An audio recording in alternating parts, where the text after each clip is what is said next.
Sir, न्याय व्यवस्थेवर मला भरोसा आहे. ते त्याच्यावर तपास करतील असं मला वाटतं. या घटनेनंतर तुमचं काही बोलणं झालं का? मी त्यांना विचारलं का? किंवा त्यांचा तुम्हाला फोन आला का? काही झालं असं? नाही, काही नाही झालं सर. त्यांचा मला फोन पण नाही आला आणि कसलं वार्ता सुद्धा झाली नाही. इंटरव्ह्यू पाहिला होता त्याच्यामध्ये त्या मुलाचं मित्तल आहे त्यांना पण याच्यामध्ये आरोपी करा त्यांना पण ती पण जबाबदारी आमची फॅमिली तर हे मानते की ते जबाबदार आहेत ह्या सगळ्या गोष्टींना. हो, मित्तल जबाबदार आहे त्या गोष्टींना.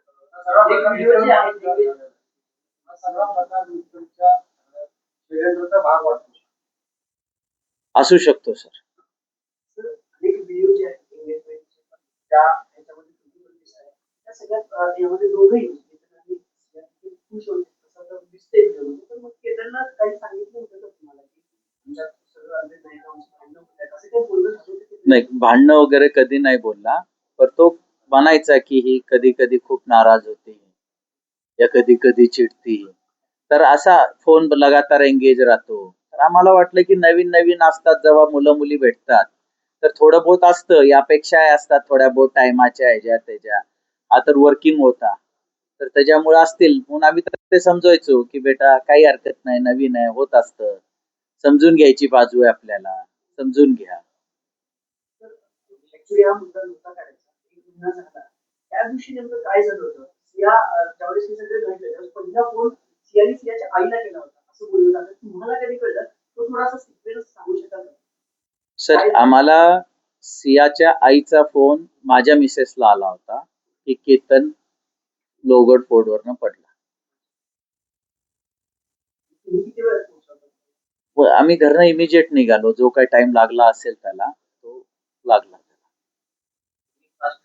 मागणी करताय आता जी न्यायालयीन प्रक्रिया सुरू आहे त्याच्यावर तुमचा काही विश्वास नाही का किंवा पोलिसांवर विश्वास नाही आणि सर, सियाचे आई वडील ज्या पद्धतीने मीडियामध्ये बोलतात एखाद्या चॅनल मार्फत सगळं भूमिका मांडली जाते केले जाते कारण ते वकील पण देतात तिला त्याच वेळी आणि तिकडे म्हणतात दोषी असताना तिला असे शिक्षा द्या म्हणजे ते प्रभाव टाकण्याचा प्रयत्न करतायत त्या सगळ्या खटल्यावर असं तुम्हाला वाटतं? सर, न्याय व्यवस्थेवर मला पूर्ण यकीन आहे. न्याय व्यवस्थेचा एकदम खूप छान काम चालू आहे. त्याच्यावर मला अविश्वासाचा विषयच नाहीये. ते खूप व्यवस्थित काम करतायत. आता सियाचे आई वडील काय करतायत, ते आपल्या मुलीचा कसा बचाव करतायत हे मला जास्त माहिती नाहीये. ते जे काय कळतंय ते मला मीडिया थ्रूच कळतंय. त्याच्यामुळे मी त्यांच्यावरती काही बोलू नाही शकत. दबाव टाकतात का म्हणजे न्यायालयीन प्रक्रियेवर पोलिसांवरती या सगळ्या जेवढ्या सगळे प्रकरण काढते त्यामुळे माझ्या मुलीचा सुद्धा म्हणजे दोषी असेल तर शिक्षा करा असं म्हणून एक प्रकारे दबाव टाकतायत का असं वाटत नाही का तुम्हाला? नाही सर, माझ्या वाटण्याने उपयोग नाही ना, का की जी न्याय व्यवस्था आहे त्यांच्या समोर जी सत्य असेल ते सगळ्यांसमोर त्यांच्या समोर पण येणार आहे. आज ते बोलतायत जेव्हा त्यांच्या समोर येईल. आज त्यांना अगर भरोसा वाटत नाही, जेव्हा त्यांच्या समोर येतील त्यावेळेस बघू त्यांचं काय उत्तर येतं. मात्र पंतप्रधानांना देखील थेट पत्र देखील दिलेलं आहे. सर, मला न्याय व्यवस्थेवर भरोसा नाही म्हणून मी पत्र नाही लिहिलं.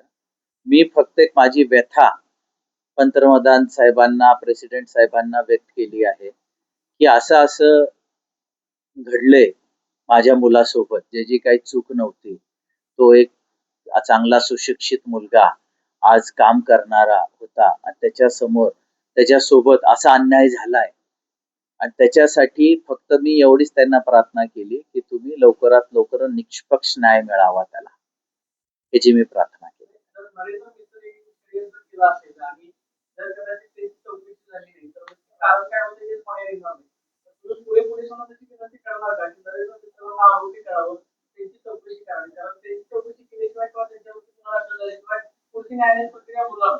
सर, मी ते बोलूचा विषय नाहीये का की जे आरोपी त्यात असतील आणि पोलीस त्याच्यावर जांच करत आहे त्यांना जे वाटतं योग्य ते करतील.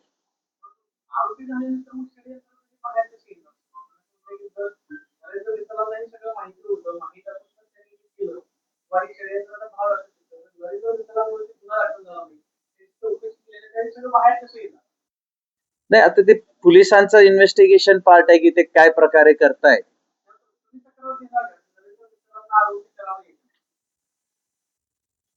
तक्रार अगर असं त्यांना गरज वाटली, त्यांनी मला सांगितलं तर करीन. पण आता म्हणजे त्यांच्या इन्व्हेस्टिगेशन पार्टचा मला अजून आयडिया नाहीये.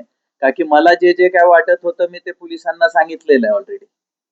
बद्दल सरकारकडून काय मुख्यमंत्र्यांना भेटलात, पत्र लिहिलात, पुढे काही बोलणं झालंय, काही तुम्ही त्याचा फॉलो घेताय की लवकर व्हावं, त्याच्यात कोणाशी बोलताय, काय काही उत्तर आले का पत्रात? नाही, पत्राचं उत्तर नाही. तुम्ही तुळजापूरमध्ये पण एक मुवमेंट चालू झाली या गोष्टीवर असं काही आहे का? हो, मी तुळजापूरला जन्मलो, तिथंच मोठा झालो. माझे हे सगळे मुलं सुद्धा तिथंच, आमचे तिन्ही भावांचे मुलं सुद्धा तुळजापूरला जन्मले. शिक्षणासाठी आम्ही पुण्यात आलो होतो आणि तिथल्या लोकांना सुद्धा ह्या गोष्टींचा खूप दुःख आहे. म्हणून तिथं सुद्धा ते लोक म्हणजे कुठं आपलं आपलं दुःख व्यक्त करत आहेत.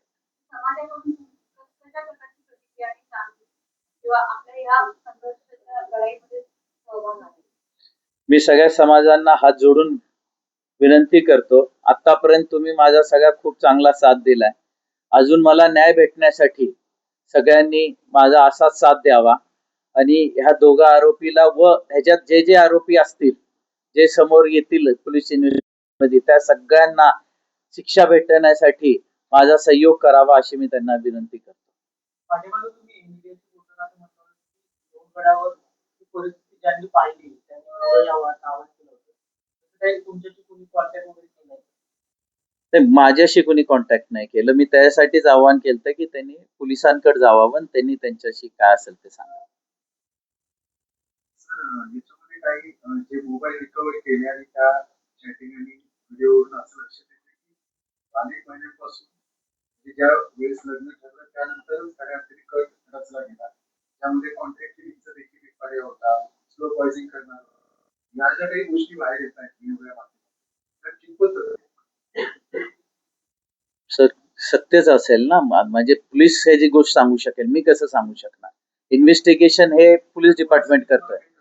नाही, मला काही कल्पना नाही दिली. मला जे काही कळतंय ते मीडियावरूनच कळतंय. मी इथं खून करण्याच्या उद्देशानं स्त्रियांनी त्याची लग्न जुळवलं मध्ये मध्यंतरी मित्र वगैरे ही सगळी मंडळी मी काही शर्यत नाही म्हणून कोणी दुसऱ्याचा आणखी कोणी याच्यात असं याला काही आर्थिक बाजू आहे का? नाही, तेच मला माहिती नाहीये सर. त्याची आता पोलीस इन्व्हेस्टिगेशन तपासातच कळेल.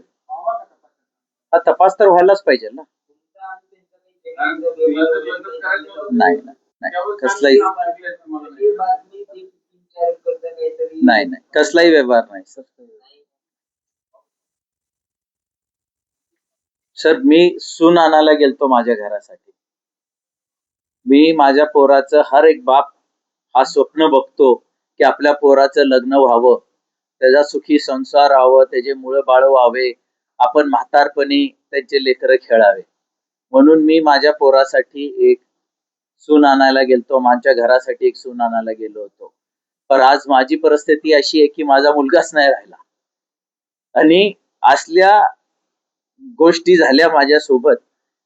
कुठल्याही बापा संगत होऊ नये ही माझी सगळ्यांना देवाचरणी प्रार्थना आहे की जी घटना माझ्या मुलासोबत झाली, एक आपण कुठलीही मुलगी सून म्हणून घ्यायला गेलतो चांगल्या घराची, सगळं करून तिचं काय मॅटर होतं त्यांनी एकदा स्पष्ट नाही म्हणून सांगितलं असतं तर ही गोष्ट कधीची झाली आहे. असा मला सांगा, आजच्या दुनियामध्ये कोण कोणाला फोर्स करतं का? फोर्स करायचं कारण काय? आज माझा 26 वर्षाचा मुलगा, मी त्याला एवढं शिक्षण दिलं, एवढं व्यवस्थित त्याला पाळलं पोसलं की तो म्हातारपणी मला सांभाळेल, तो माझ्या आरतीला खांदा देईल. पण माझी परिस्थिती आली की मी त्याच्या आरतीला खांदा देतोय. माझ्यावर एवढा मोठा दुःखाचा डोंगर कोसळलाय की मी हे व्यक्त नाही करू शकत कोणाला. आणि माझी फक्त सगळ्यांना हे हात जोडून विनंती आहे, आपल्या सगळ्यांना समाजाला, की अजून एक चेतन जाऊ नये, असं घडू नये की आज माझा मुलगा गेलाय, अजून कोणाचा मुलगा या मुलगी ह्या घटनामुळे, अगर त्यांना ते मुलगा मुलगी पसंत नसेल तर त्यांनी नाही म्हणून सांगावं स्पष्ट. पण विनाकारण कोणाच्या मुलाचा असं हत्या करू नये ही माझी सगळ्यांची विनंती.